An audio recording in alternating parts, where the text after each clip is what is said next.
I'm John Kromer. I'm co-leader of the Philadelphia, Delaware County team. Leader is an ambiguous term in this case. I'm basically following the experts who have been in on this since the beginning, but it's a group that I'm glad to be part of. The title of this is Gridlock Inevitable? I think maybe a little bit presumptuous. Gridlock, in my understanding, is when two parties can't work things out and get stuck. I think the legislative process here is so slow that we don't even get to that point. So maybe that's another issue that we can talk about.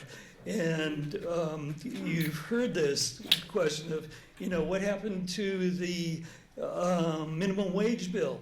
What happened to the childhood lead testing bill? What happened to the motorcycle lemon law bill, which just required adding 2 words to existing legislation? And it's hard to answer those questions because frequently the process is a mystery. And so groups that are advocating for specific measures end up thinking, well, maybe we didn't work hard enough. Maybe we should have met with so-and-so. Maybe we should have tried another approach. But all too frequently, the reason is the system is, I can't use this phrase, but it's not working. So these 2 distinguished speakers will tell you more about the problem and what they think should be done about it. I'll let them introduce themselves so that you won't be bored with my description of their resume. But I'm Andrew McGinley. I am the Vice President of External Affairs at the Committee of 70 in Philadelphia. We are a good government group that's been in Philadelphia for 120 years, advocating for safe and secure elections and better government for everyone. In my past life, I worked for the legislature, and Carol asked me to come and talk today about the legislative process, which is interesting because during my time working for the legislature, I really just did redistricting. I was the House Democrats' lead negotiator, so I was in that room. Can't talk about a lot of that work because of attorney-client privilege, but I can talk about the process and some of the ins and outs of Harrisburg to give you a sense of that and maybe answer some questions on redistricting if they come up. But on a personal note, having done that work, the work you all do at Fair Districts was so instrumental in helping us get a fair map for the State House. Everyone understood the vernacular, everyone understood the stakes. When we went into rooms to talk about issues, people were prepared, they knew about it because of advocates like you. So I just have to say thanks so much for doing that. Like I said, I'm going to talk about the Pennsylvania legislative process, and we're going to talk about where gridlock happens and why, and who sort of holds the power in that process. And then I will talk about a specific bill to give you an example of it. So if you have questions, maybe save them for the end, and then we'll do questions at the end. I think it's probably the easiest way to do it. And we're just going to get into this, I think. All right, so what is the process? It's a great question because I think a lot of folks think, you vote on a bill, it gets out of the House, goes to the Senate, they vote on the bill. And that is not reality. That I'm just a bill, it's a bit oversimplified. The process actually looks like this, which is worse. And this, I would argue, is actually a little bit oversimplified because it does a couple of things. It discounts the role of the Appropriations Committee, which is another step in this process for almost all bills. And this only shows it basically moving through the House and then it just says it does the same thing in the Senate. So there's 3 more days of consideration. There's at least 1 more other committee vote that goes into it. But let's talk about how this works and what it all means and where things get stuck. So if someone comes up with an idea, those first couple steps, pretty simple. It's not hard to get a bill introduced in Harrisburg. You find one elected official who thinks it's a good idea, Senate or House. They get a bill drafted by the Legislative Reference Bureau. That's nonpartisan staff. Those people are just really experts in drafting policy. They'll work with partisan staff on developing it, but getting that thing introduced is pretty low level. What happens next is where it gets really complex. So a bill gets introduced. The Speaker then refers that bill to a committee. So the Speaker has a lot of power in that process. They can determine where it goes. And I'm starting in the House, and in part because that's my bread and butter, but in part because this graphic was here. So the bill gets assigned to a committee. Once it gets to the committee, The committee chairperson has a lot of power, right? And their staff has a lot of power. So in the committee level, they're going to talk about the issue. They may hold a hearing where they bring in experts if it's like a complex or controversial issue to really help the members understand it. And you have pretty small partisan splits now under the House rules in the committee to determine, does that bill move forward? So at that level, a lot of the members of the committee are people who are really interested in that specific area. They may have their own personal expertise from before being in government, or it just might be something they're super passionate about, or they just might have gotten assigned there randomly. It depends. There are some committees that are going to be more powerful than others. Appropriations is the big one. State Government Committee is very relevant to our discussion here. So a bill gets to committee, they maybe have a hearing, there's a vote at the committee level. And then things get a little different. So let's say it moves to the House. Each House bill has to be considered 3 times. So the first round of consideration is the bill has come out of committee, it's come to the floor of the House, the Speaker or the Clerk will announce this bill is reported out from the committee, meaning the committee voted for it, and now it's basically on the House side. Once it's there, there's not necessarily a vote on that first day of consideration. When it gets to second consideration, there will be an actual vote in the House. There'll be debate. You can amend the bill at that level, and then you can, but it's not done yet, right? So one of the examples we're going to talk about later is this open primaries bill. It got through second consideration with a bipartisan majority, but never got to third consideration. So this is just another step. So finally, third consideration, the bill's done, right? Well, in the House. So now it has to go to the Senate and move through that entire process again. It has to be read in, it has to be referred to a committee, voted out of committee, and then receive go through 3 rounds of consideration by the Senate before it even gets to the governor. So it's a long, arduous process. I did skip a step in my talk so far because one of the important things is when a bill comes out of committee, it goes to caucus. And we were talking about this a little bit earlier. What is the caucus? When people look at the State House budget, you say like, oh, the caucus gets all the money. Jodi was bringing this up earlier. The caucus is the staff. There is not really a lot of nonpartisan staff in the legislature. There is what's called core staff, so that's like technology, but not IT. Like it's odd. It's almost everything is partisan staff. That's the way the chamber has been, or the chambers have been organized for a long time. So when a bill comes out of committee and it goes to caucus, before it gets to the floor, there will be an internal discussion. It's not sunshine. It's a closed door meeting. So it's just members, sometimes staff, but often just members to talk about the bill. And what happens there is typically the executive director and the chairperson of whatever committee it came out of will present to the members of the caucus. So it'll be all the House Democrats or all the House Republicans. The staff will come forward and say, this is the bill. This is how it was voted at the committee level. These are what interest groups have to say about it. This is what we think about it. This is what experts think. This is what I would do. That's sort of the recommendation. And then there would be discussion. Sometimes members will say, I'm not going to vote for it. But there can be a really robust discussion at that level about the merits of the bill. It's a chance for members to ask questions from staff who really are experts in this. So that caucus staff and caucus step becomes really important in the actual legislative process. And when is the caucus? Caucus is after the committee meets and votes, but before it moves through the House. Quick question. How much of this is defined in law or in the Constitution? How much are these just rules that the House makes itself? Sure. So the consideration steps are required under the Constitution. And we'll get into why, because I do think like that those 3 rounds of consideration are really important. The committee level vote and like what committee and how that works, I don't think that's defined in the Constitution, but that would be in the House rules. And then the caucus is simply in the House rules. Thank you. Can you share this before what brings the bill? Does the caucus have any say in whether a bill gets voted on, it's brought up in committee? Because most bills die before they. Yep. So the committee, and we're going to talk about like this in the next steps here about where things get held up. This is a great question because committee level is where most things get held up. The committee chairperson has a tremendous amount of authority to make determinations about what bill runs and when it runs, what gets a hearing and what doesn't get a hearing. The committee chairperson is empowered to do that to a certain degree. So depending on the committee, because if it's a priority for House leadership, from that caucus leadership, they may say, we need you to run the bill. even if the chairperson doesn't want to. They don't have to listen. This was often an issue in the past with Representative Metcalf, who would just often just not run bills because he didn't like the bill. Even if his own party wanted him to do it, he was empowered to do it. And currently, on the Senate side, there have been a number of bills run that were related to the election code because Senator Dush really wanted those bills to move, even though his own caucus leadership, Republican caucus leadership, has said, we're not going to touch the election code unless it has a constitutional amendment on voter ID. So just in this most recent session, there were a lot of examples. So those committee chairs do have power. Most of the time for their own personal career, they will listen to leadership, especially if the leadership is really representing the members of that caucus and saying, like, this is important to all of us. We really want to move forward with this.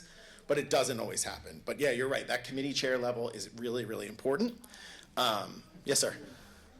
Does the bill get referred to caucus just the first time it comes out of committee or every time? Great question. So when the bill comes out of committee, it will get referred to caucus. And then you'll often, if it's amended on the floor during second consideration, it'll go back to caucus to talk about the amendments or before the amendments even run. So bills can appear in committee in caucus multiple times for sure. It happens pretty regularly because amendments are changing the bill if they're substantive and not just technical. But even at the caucus level, like you'll say, this is the bill, this is what it does, this is how it voted, this is sort of our perspective on it from the staff level, and then they'll go through the list of amendments and say, this amendment's purely technical, it's to like clean up the language, this amendment is to make a different definition. They'll go through the really amendments, and people ask a lot of questions about that. Amendment process kind of makes things have to go through additional rounds of consideration. So the caucus room, like I said, is incredibly important. That's where some of the external politics, I think, play more of a role because you are hearing from interest groups. Interest groups is like kind of a dirty word. I don't think that that's accurate. Y'all are an interest group. Like when you're talking about redistricting, you want to talk to fair districts, you want to talk to the League of Women Voters. So interest groups can be unions. They can be sort of like some nebulous evil thing, but it's really just people who are involved in that field outside. And they're going to send letters of support. A committee of 70, we're often asked to take a position on a bill. Most of the time we don't, unless it's directly related to our mission. But the staff will reach out and say like, oh, I'm the state government staff. This is an election code thing. What do you guys think at Committee of 70 about it? And we'll write a letter or have a meeting, depending on it, give them some feedback, provide some technical change. But that caucus room is where a lot of the external politics will come in. Stakeholders will make their positions known, and that will inform how people vote, right? I mean, you cannot expect every elected official, every member of the state house to be an expert on every topic. So they're going to rely on people they trust in that field. And that's often folks like you, folks from trade organizations and things along those lines. Yes? Is there a Republican and a Democratic caucus? Yeah, I probably should have explained that earlier. There's actually 4 caucuses. Each chamber has 2 caucuses. So you have your House and your House Republicans and your House Democrats, your Senate Republicans and your Senate Democrats. They're 4 separate organizations. They don't share a budget. They don't share information. All of the staff within the legislature works for the caucuses. So like my job title was the General Counsel for the House Democratic Appropriations Committee. So it's a partisan title and a partisan job. Oddly enough, the Appropriations Committee is the only one that's not technically part of the caucus. They have their own budget because they have a lot of expertise within like how to build a state budget. It's pretty complicated. But most staff in Harrisburg works for one of the 4 caucuses. Appropriations has a tremendous amount of power because it's that extra step where if any bill that is spending money or decreasing the money, so like a tax-related item or decreasing a fee or anything along those lines, anything that affects the sort of purse strings of the Commonwealth goes to the Appropriations Committee, even if it already got out of another committee. It can be amended there, it can be discussed there, it can die there. Things often do. So that is definitely like an area where things get held up. And then the House floor. That's a challenge because you need to get your constitutional majority to get things through. And with the partisan split of the House and the Senate, that can be a real challenge these days. Amendments are also a killer. Again, I'm just going to use that open primaries example. For years, Committee of 70 has been working on an open primaries bill to allow non-affiliated voters to participate in partisan primaries. It's a good government reform, puts Pennsylvania in line with like most other states in the country, probably digs down the temperature in terms of the politics of the legislature and the state. We've been trying to do it for years. It has not happened. Just this fall, the bill started to move. It's great. But there were a ton of amendments added to the bill. And one of the big challenges was there were amendments that were very anti-immigrant and required constitutional amendments on voter ID, and things that members of the Democratic caucus who were pushing the bill forward couldn't vote for. Their conscience or their politics or their constituents just would not allow them to vote for it. So those amendments stopped that bill in its tracks. And we'll talk about how they did work around that a little bit, but amendments can be a real big challenge. And are they often done as deliberate poison pills? Yeah, often they can be done as poison pills for sure. Yeah, I would say. Can you comment, and you have a legal background, on whether they're allowed to have a bill on more than one topic? Legally they cannot. And can we litigate that? If a bill was passed, and I think there has been some litigation on this in the last 10 years or so, a bill that was in violation of the single subject rule, I think that can be overturned by the courts. But in the meantime, we're stuck with when they put a second subject into bill that it shouldn't run, they can do that and then the whole thing dies. So the rules would say, if you're trying to be defensive against an amendment that is like a poison pill amendment, as you said, you could say, well, it's going to violate the single subject rule, the amendment's out of order, we're not going to run the amendment. So that it can be used. A good committee chair would make sure that a bill coming out of committee is actually a single subject amendment, or a single subject bill. Yes, sir. How hard is it to change House rules, and is this the same process? The House rules are determined by the majority, technically. Every year, right? Every year. Every session. Every 2 session. years, yeah. So it doesn't go through the same process. No. Just It's negotiated between the leadership of each caucus. Yeah, yeah. Sorry.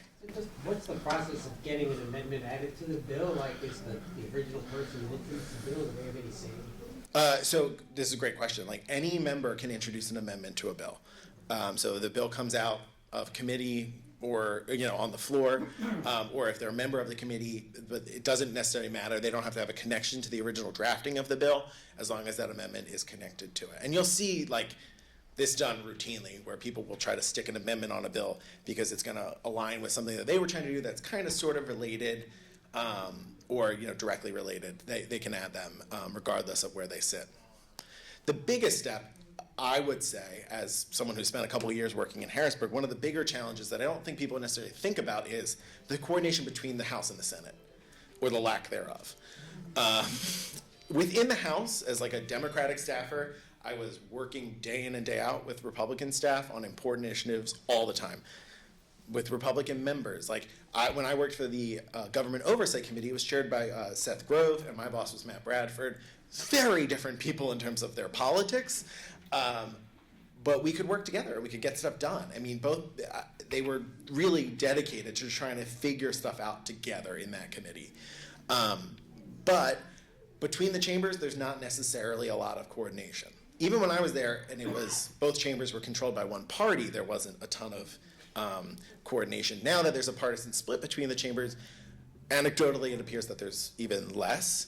That's been a big issue in the budgets in the last couple of years, and a lot of the other pieces of legislation where in each chamber it's an incredibly popular piece of legislation. It just doesn't move because the other chamber just doesn't pick it up. Carol and I talk often about this issue. There's no way to require that, that every bill that comes out of one chamber or the other runs. That would require a constitutional amendment, which is obviously a pretty high bar, so that can be a real challenge. And then finally, governor's desk. Governor can veto it, but that doesn't happen that often. It was happening more, especially during the early days of COVID when I was working for the chamber. Governor Wolf was vetoing a lot of partisan legislation that was coming out of the General Assembly that would have impacted the way COVID was being addressed in Pennsylvania. But other than that, you don't see a ton of governor's vetoes because often they can be overridden and you don't want to lose that fight. If you're going to veto something, you want to know that you're going to win. All right, so why? Why do we have this process? Parts of it are constitutional. There's constitutional requirements. But one of the big issues is we don't want bills to be able to like pass once late at night and just get enacted, because we're talking about statewide policy. Like the stakes are pretty high here. So there is a good government reason to have multiple steps to this process. There's a good government reason to have experts weigh in on these issues. I work really closely with Philadelphia City Council, and one of the things a lot of the members of council complain about is that there isn't committee staff who have expertise within the chamber, right? It's all member staff. So even if they're chairing it, they don't have necessarily like deep expertise in those issues. You need 30 years of expertise to understand some of this stuff. You got to call people like John to really help you out. But that can be a real big issue. Politics, as we talked about, the caucus is really important to politics. People need to get elected, get reelected. It is their job. I try to remember that when we're talking to people, because sometimes you want to just say like, just vote on it. Just vote on it. Get it out of your chamber, move it to the other chamber, let them deal with it. But sometimes those votes are hard for people.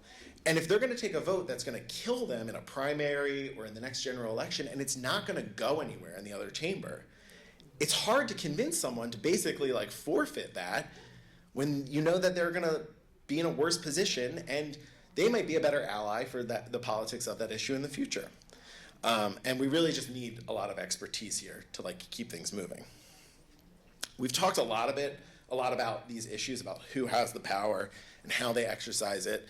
The committee chairs, again, it really often depends on the committee and the chair and sort of how they want their future to be within their own caucus and party. So like they sometimes are going to listen to the majority leader or the speaker, even if it's against what they would personally want to do, because it's an issue that's important to them. And I really do think that staff has a tremendous amount of power and authority. On the appropriations level, our responsibility was to write a fiscal note on every bill that came before the committee. And that meant we had to look at the fiscal impact and give basically every member like a 3-page summary of the bill that says, this is what it's going to cost, this is how it's going to operate. Determining what goes in that fiscal note is a staff level decision. Like you want to be as comprehensive as humanly possible because you want to keep your job, but deciding what's important does happen at the staff level. So staff does have a tremendous amount of power in this process. Interest groups, as we talked about, rank and file members, we have not really talked about. So if you're not in leadership, you still have a tremendous amount of power, because if an issue is important to enough of you, it becomes important to the leaders because they want to maintain those leadership positions, they want to get reelected just like everyone else. So you can put a lot of pressure to move bills forward. And that, again, I go back to the coronavirus outbreak, because a lot of the work we were doing was figuring out like how members were going to vote on these issues when like people were very upset on both sides, and determining, we were in the minority, so we weren't determining what was going to run, but like how big of a fight was the chamber going to put up on an issue that ultimately people wanted, even if the chamber disagreed or the leadership disagreed with that decision. And then finally, the people, all of you, outside of your fair districts worlds, I mean, it's not hard. I always say to people, like, it's not hard to get a meeting with your state representative or their staff to talk about an issue that's important to you and to make an issue important to them. A lot of times they're just not necessarily aware. So there is a tremendous opportunity there to really talk about what's important and put pressure on people. It doesn't move quickly because the process is not quick. And it can be frustrating, and it sometimes doesn't move at all. But there is power within that outreach. Yes, sir. Rank and file members, are those the legislators? Yep. Legislators. Yep. So of either chamber. So it's just anyone who's a member of either chamber but isn't necessarily in a leadership position. So open primaries. I've previewed this a little bit, but I think this is an example of how uncoordinated the two chambers can be on issues that they even agree on. So House Bill 979 was introduced by Representative Solomon in April of 2023 and was referred out of committee with a bipartisan majority, moved right out of committee in October, so not tremendously long. That might look like a long time, but you have to remember, April's like the worst time to introduce a bill. You're coming out of budget hearings, you're moving into budget negotiations, and it's not a budget issue. It's going to be challenging to get that bill to move until the fall. So it moved out in October 2023. They do break for the summer, which we can all criticize, I think, reasonably. Now, nothing happened for more than a year, right? It sat until October 21st, 2024. And what happened there is interesting because House Bill 976 moved, there were to the Democratic caucus, what were poison pills added to House Bill 979. But House Bill 976 was a Republican bill that was introduced by a Republican that also sought to open up the primaries to nonpartisan voters. So it was the same topic, and basically they did what's called a gut and replace amendment on second consideration. They said, we're going to remove what was in that bill before, and we're going to move this other language in. Same goals, different tactics to get there, but had a very big majority, 112 to 90. That's a big majority vote. People voted on that amendment to move out of the House on second consideration. Never got a third consideration, because after that bill was amended, there was another opportunity to add amendments. As far as we can understand, the amendments became the real big issue, that amendments were going to be filed that would make the bill untenable on third consideration. What's frustrating is also the Senate passed a bill 42-8 in 2019 to do the same thing. When that happened, that bill never moved in the House, got referred to a committee and never moved at all. And during this last session, there was a Senate bill introduced in April of 2023, just as there was in the House, and that bill didn't move at all. Why didn't it move? Because the chair of the committee didn't want it to move, and the Republican caucus leadership in the Senate had said, again, we're not going to touch any election code stuff unless it has a constitutional amendment for voter ID. They made their position clear, so the bill just never moved. So now you have an issue that has gotten bipartisan support in both chambers, and what happens next, we don't know. And as an advocacy organization that was working on it, I hate to say it, from my perspective, is there are two big things happened that helped move the bill in the House, even though it didn't get all the way through. One is there was a 501c4 spun off from the program that we were running at Committee of 70, so they were able to make endorsements coming up to the general election. And from the discussion I had was that the assassination attempt on President Trump in Butler made people realize we have to take down the temperature on some of this stuff. So there was this was an issue that people were generally supportive but not going to move on. That instigated the Democratic caucus to say we have to do something. This is an opportunity to do it. Let's do it. And it died. It's a good idea that people want, and there's no coordination between the two chambers. What happens next session? I don't know. I think Representative Solomon's going to introduce a bill on it again, and maybe it'll move, maybe it won't. We really don't know. But it'll be interesting to continue to monitor, and I imagine in the Senate side someone will introduce it, but we're not exactly sure who yet. Yes, sir. It brings me back to my original question. What rules would need to be changed, House rules or Senate rules, for a bill like this to get through committee and to actually have a debate and a vote? And then my second part of the question is, how do part-time legislators, which is most of the states in this country, do more legislative things than are full-time? Second question, I don't know the answer to that question. I mean, there's a million issues with that, and they don't get things done. The partisan split of Pennsylvania makes it a challenge, absolutely. The partisan split between the caucuses, but just the general politics of the state, because we are such a, I hate to say swing state, but we are such a bipartisan state where there isn't a clear majority on anything. I think that does make it harder to get things moving through. What would have to change? You'd have to have a constitutional amendment, like we talk about. I think it's Virginia that has all the bills from this chamber need to move over. You'd have to have a constitutional amendment done to require that. You couldn't do that. You might be able to do that through the House rules, but you'd have to have both chambers who don't agree on what day of the week it is half the time agree to adopt that rule. That would be really hard, but it is a real challenge. If I can speak to that too, there was a senator, might have been Senator Muth, who introduced an amendment or was proposing to amend the House rules for that very purpose, and it was a long list of requirements. One of at least I won't call it a byproduct, but one of the unforeseen consequences, or the foreseen consequences is if all of these things had, one of the provisions said that every amendment had to have debate, right? And as you just heard was mentioned earlier, there's 100 amendments. It really makes the process, the already deliberate process, more deliberative of But, you know, there was, and needless to say, the shit didn't go anywhere. Right, right, yeah. Unfortunately, like, if you require, that would be like, you'd have to have 25 times the amount of time in the chambers to actually, like, look at every amendment. Yes, ma'am? I was just going to say, in answer to that, there are states that do it differently, and Colorado voted to give every legislator a vote, a gavel thing, that they then put in their state constitution. It's called automatic calendaring. Any bill that comes to committees has to be voted on. Any bill that comes out of committee has to be voted on the floor, and it's by constitutional amendment, so that they can't fuss with it. But they limit the number of bills. So that's, in order to deal with the volume Right. of the number of bills, Virginia requires you to have a vote. I don't believe it's in their constitution, but in rule, if you come out of committee, you have to have a vote.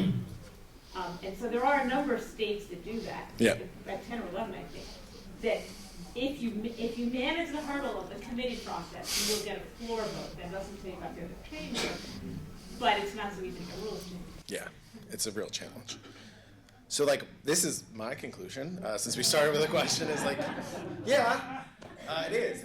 Jodi's going to talk about, like, what that looks like, because the gridlock is real and it's a real challenge. And we've had some interesting conversations about that this week. But there are so many steps, and each step is an opportunity for nonsense and gridlock and things to die. And it's frustrating. There are good reasons to have some of these steps. There are bad reasons things die. But this is what the process looks like. So I'm going to turn it over to talk about how bad the process is. Well, I've only spoken once with Andrew before today, and I would love to sit down and spend lots of hours with him because he's been on the inside. The last conference that we had, I gave a presentation on what happened with the lead testing bill, and it was amended in the Appropriations to change the merit of the bill to not be required, but to suggest it. And it was all done very quickly within the 3 hours of the amendment, which was required. It was 3 hours and 1 minute. They passed it in the House. It had to go over to the Senate. The Senate did it within hours. And I entitled it, No One Was in the Room When It Happened. And Andrew's been in the room, so I would love to spend time talking with him. So as, I think that's my next one, right? Yeah. So as Andrew was talking about, these leaders and the committee chairs do have a lot of power. And he knows better than I do, but we have seen it within the committee chair, both in the House and the Senate, that they can just not move things. We call it a pocket veto. It just goes away, and it's never seen the light of day. And of course, the caucus, the leaders talk with the caucus, and they have a lot of power. So we've got these 6 people that can stop a bill at any time along the way, that process that Andrew was talking about. Now, just keep in mind that each one of these people, a House representative, either in those 3 positions, only represents less than 0.5% of the population of Pennsylvania. They represent 1 district. And in the Senate, it's just 2%. So these people have a lot of power, even though they're elected by a small group of constituents. So after Fair District started seeing what was happening with their bills, a redistricting bill in the House, it had 110 sponsors, more than half of the members of the House, and it didn't go anywhere. So we started looking at the operating rules, and we came up with the project with Legal Women Voters of Pennsylvania and Fair Districts for FIxHarrisburg.com. That was about my time when, unfortunately, I left my Dauphin County volunteer positions and became a full-time researcher for Fair Districts and for FIx Harrisburg, and got very familiar with the rules, very familiar with what was going on during the meetings, during the session days, watching the videos, reading the transcripts. Some people would say I needed to get a life, but I did those things, and from that with John here at the helm, and Rachel in the back there, and myself and Ruth. We put those together into reports. Our first one was called Dysfunction by Design, and that looked at the 2021-22 session and what was actually going on there. So we ask questions. We don't know what the answers are going to be, but we go after the data, and then we report it, and we let people know about it. Off to a slow start was the next one, which we were thinking for this session would be very interesting with the divided legislature. So we were going to do quarterly reports. So the first one is until the end of June. Interestingly, not much happened at that point in time. We did one at the end of the year, so December 31st of 2023. That was legislatively bipartisan, question mark. And instead of doing a third quarter, we just waited till the end of the session, which of course ends November 30th of every year. So all bills that haven't moved into, hasn't been passed by both chambers ends up just dying. And the rules aren't set in stone, and they look at them every year. They pass them, and they kind of have to pass some rules the very first day of the session, because they can't really do anything until they have rules. The rules set up the committees. The rules allow them to take the first steps for the session day. But what happens is those rules are debated, maybe across the aisle, but usually the majority listens to the minority leader, but whatever rules come out, they come out from the majority leader. The House was 77 pages long. The Senate was 70 pages long. Essentially, the 253 minus a couple haven't seen those 77 bills or pages or those 70 pages, and they're requested, they must vote on them. Yes, you can change them, and you pass a resolution, and it goes to the Rules Committee, and the Rules Committee the chairperson is the majority leader of the chamber, and those rules changes that are in those resolutions essentially goes nowhere. Absolutely nowhere. And I've looked back to 2015 on this. They don't go anywhere. Pocket vetoes. So what actually happened in this 2 years? This is a chart that shows the number of bills that were enacted in those 2-year periods and some of the states around us. So you'll see Maryland, Virginia, they're not a full-time legislature. New York is called a full-time legislature, but they only meet January through June each year. So they don't meet all year long. West Virginia is just a 60-day. And these are the number of bills that the chambers in these states felt were important to their constituents, to the residents of their states, and got them passed and enacted. And Pennsylvania has 239. We like to put in there, on the last line, if you can read it, what their annual salary is. That's a base salary that doesn't include any per diems or mileage reimbursements or the benefits. And Pennsylvania has the largest legislature and the third highest annual base salary of the country. New York they just gave themselves a really big raise last session, so they're number 1 now, and California is number 2. A full-time legislature, and this is what we're getting. This is something that I was hoping to send to Andrew, because we talked about it on the phone. This is a chart of going through the legislative process. You see on the bottom axis there, introduced, goes to the first committee, it gets passed in the first chamber, it gets reported from the second committee, it gets passed in the second chamber, it's signed by both, and then it's whether it's signed by the governor or whether it's vetoed. And I have 4 sessions in here, so this is 8 years worth.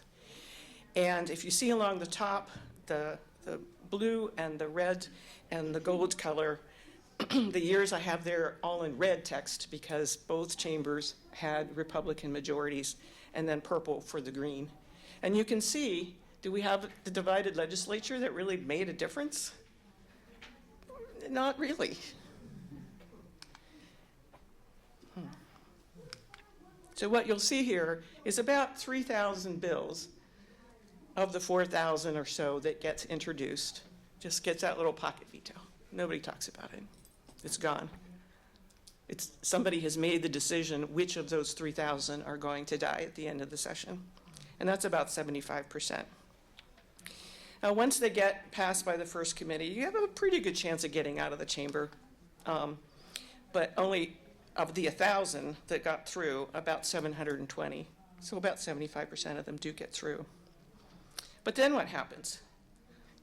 So of that 730, these are an average of these 4 sessions, 430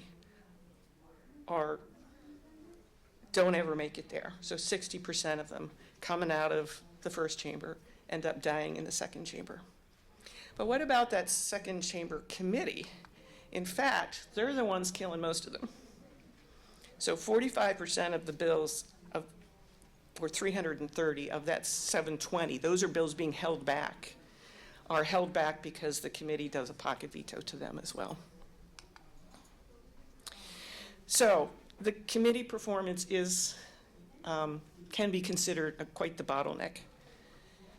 And of the 2,000 bills that were referred to the 23 committees in the House, 120 of them, somebody decided, let's not even touch them, and 800 bills came out.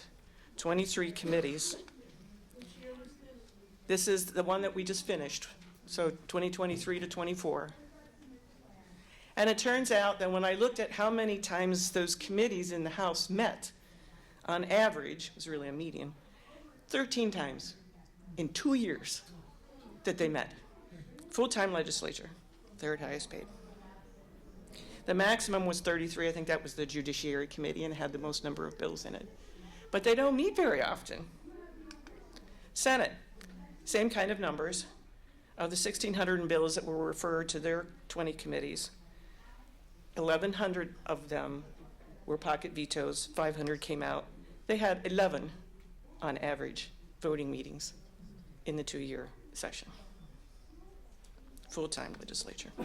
So we were talking about a divided government for this session, the House and the Senate. So it's not just the quantity of bills, because you can have a lot of really easy bills that gets passed out. So the previous report, we did a look and evaluation of bipartisan bills. And believe me, the discussions about how you define bipartisan, I think there's still some people that are upset with me and how we came up with it. But this time we decided, instead of getting into that controversy, let's just look at unanimous bills. So in this session, there were 116 House bills. House is in blue because it's a Democratic majority. Unanimous floor votes. Nearly half of them never got a floor vote in the Senate.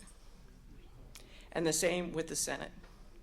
About half of them never received a House vote, even though the Senate reported out unanimously. And no one can argue the definition that unanimous is kind of the most bipartisan you can get. So then I went back and I said, okay, well, what happened the previous year?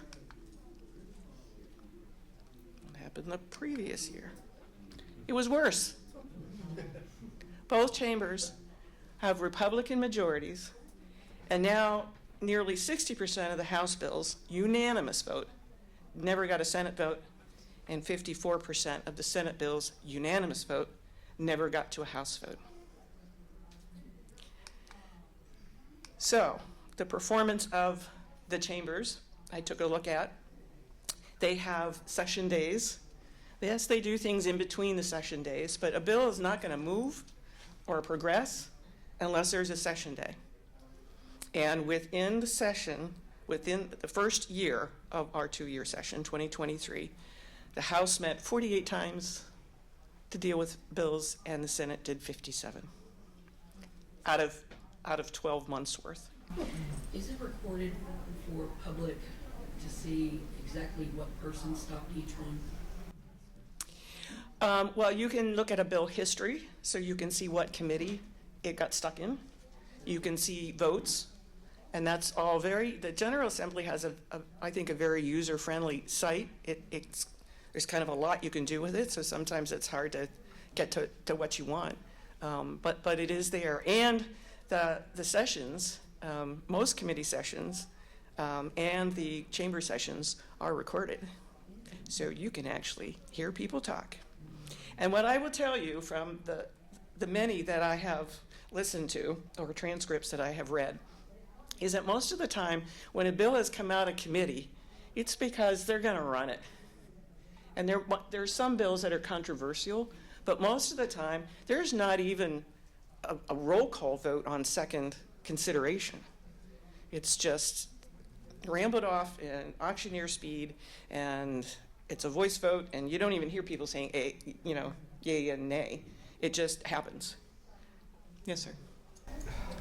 Is there any research onto what they're actually, these bills, that the small amount of bills are being voted on, are they even substantial? Because what I see is a lot of, let's make the second day of the month of November, firefighter day, and that's what gets passed. Yeah, so that is very interesting. Those particular days are passed by a resolution.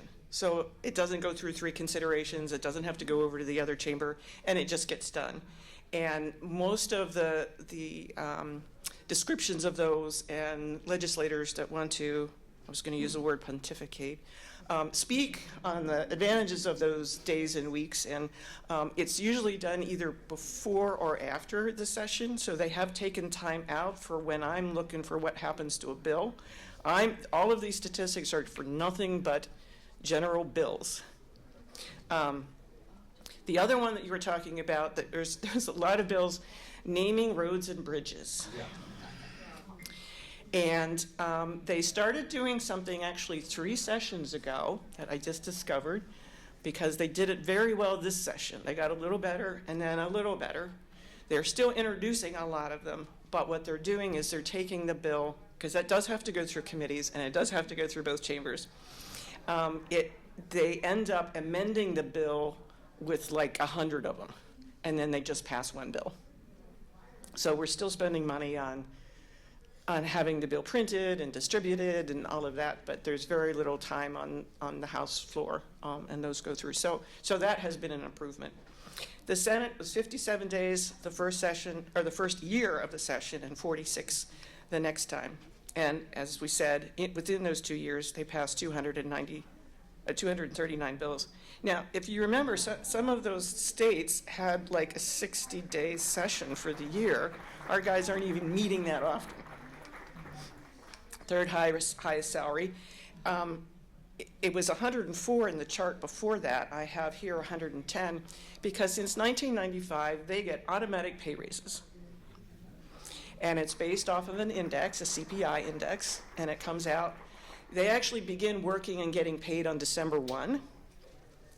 So they look at, it comes out every other month, so it's October's CPI that then gets applied. This automatic pay raise has been going on since, like I said, 1995. It also applies to a lot of the higher level people in the executive branch and the judicial branch. So like the governor, the lieutenant governor, attorney general, people like that.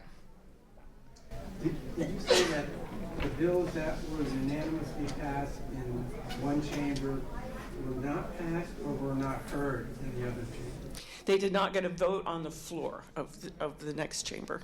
Are you going to go over why? Yeah, I'd have to be in the room where it happened, in the caucus room, to know why. Yes, sir. A follow-up to that question, which is, of the bills that were unanimously passed in one chamber that weren't even considered in the other chamber, do we have a sense of how, I guess, a certain portion of those will be clearly frivolous, or might be frivolous, but do you have a sense, it's going to be subjective, a sense of how many of those were substantial and would have been substantially popular to the population at large if they didn't knew about it? I don't know, but I have some examples coming up. Okay. So, looking at the cost of the legislature, if you look at the state budget, and I forget, I counted up how many line items there are this morning in the budget, and now I don't remember what that number is. But it boils down to the fact that, so this is expenses and salaries and the per diems, and the caucuses is the big share. Caucus is 60% of the budget. It's one line item in the Senate, one in the House, and you don't know anything about it, and it's 60% of $405 million. And that's for 1 year.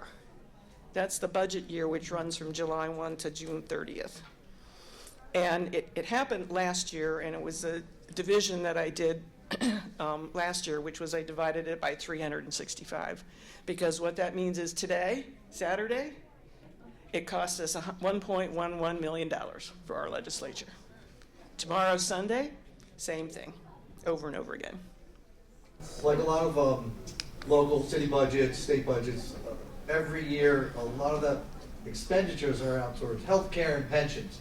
Do you know how long you have to be in office, House and Senate, to have either partial or full benefits once you're not in office? I'm not aware of that. It was 10 years the last ever. Yeah, that's 10 years. 10 years is the number in my head, but For both? Well, it used to be for vested, yeah, so partial, it used to be, I know when I had worked for the legislature, it was a 5-year vesting period, and then they increased it to 10. But if you're a legislator and you've been there for 10 years, you get full ride, whether you lose your office, full ride. Does that include your better half, your spouse? Healthcare, just the healthcare, okay. Yeah, so, and just as a reminder of the caucus and the 60% of it, they are specifically excluded in the Sunshine Law. So there are no open meetings, there are no minutes, you can't file to get paperwork out of them with their expenses. Now, I wanted to talk about these, so I think we're running late here. You're running past the line, but go ahead. Yeah, so I wanted to talk about 4 bipartisan successes. You were talking about some bills, but it took a long time. And most of these other years was with Republican majorities in both chambers. So this was a workers' compensation claim for post-traumatic stress injuries for first responders. The first bill came out in 2018. It had strong bipartisan sponsorship. 3 of them came out of committee with unanimous or near unanimous votes, but nothing ever progressed through the chamber. It happened this year. The bill came out, the 4th one, and it did pass both chambers pretty easily, but it took 6 years. 6 years of first responders not getting worker compensation claims passed as a result. So yeah, it's meant to move slow, but I don't think it should move that slowly. Telemedicine, which was of course very important during the COVID time, started in 2016. Senator Vogel out in Western PA he had a bill every single year and tried to get it through. 5 bills in 5 sessions. 1 of them never got out of committee.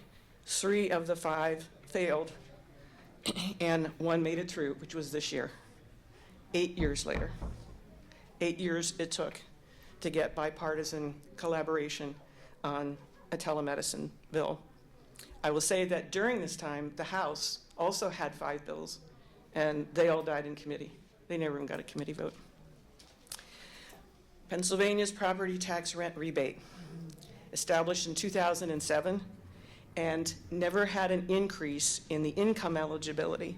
So as a result, mostly because of Social Security increases year in and year out, seniors and widows and people with disabilities that meet the income eligibility didn't meet it anymore, and so they were falling off to the point where 200,000, nearly 250,000, didn't have the rent rebate anymore because of Social Security increases. That's a third of them. And since 2012, there's been nearly 20 bills to correct that in the House, in the Senate. Prime sponsors that were Democrats, prime sponsors that were Republicans. None of them even had a committee vote in that time. But House Bill 1100 got through with near unanimous or near unanimous votes through committees, through the floors, And it got through, and it has, not only did it increase the eligibility, income eligibility, it also added a cost of living increase to it to try to keep up with inflation and the Social Security increases, and it increased the rebate amount. So what was the reason, what changed to finally, both of these bills? Did you find anything in particular that finally got them off the ground? Both such good ideas? I wasn't in the room when it happened. Sorry. But, you know, maybe there is a sense of trying to do some bipartisan work, even with a divided government. I will say that with the telemedicine bill, it was always the House Republicans that had it in for that bill. And they even put an amendment on it after it passed through everything and got to them almost unanimously. And they approved a very partisan amendment. The Senate said, okay, and Governor Wolf vetoed it. So that was 11 years. Motorcycle law doesn't impact, I was, you know, people on the team kept pushing this one, and I'm like, really, seriously? But it took 28 years. You mentioned it, Andrew. The first one was actually before 2005, but there were 10 bills in those periods. The past 3 sessions, the House would have a bill and the Senate would have a bill.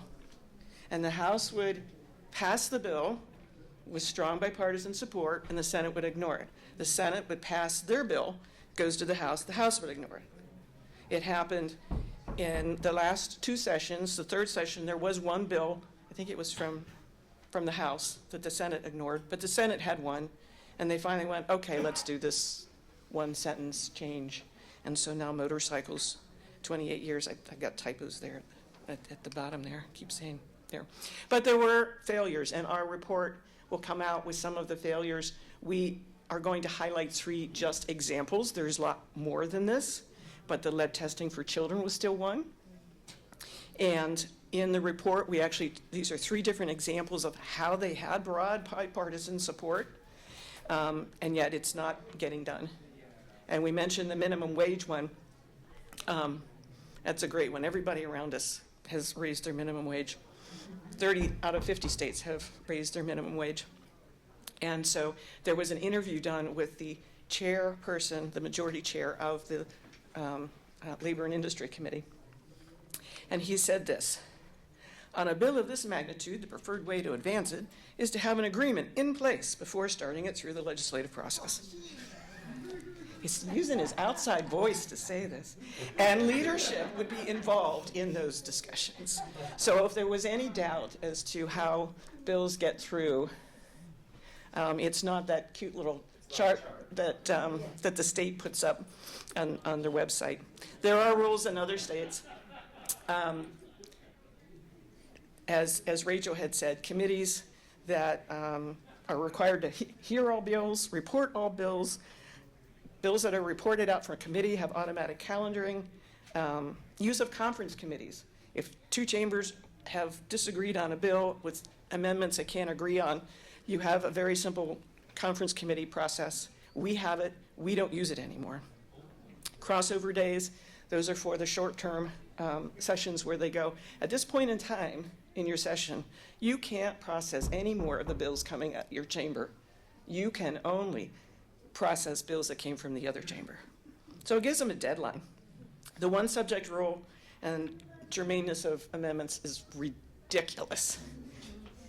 It's not enforced consistently, and I've got examples, but I'm running out of time. Oh, the last one was priority bills for legislators. There are other states that say every legislator gets to say, this is my bill, and it needs to get heard in the committee.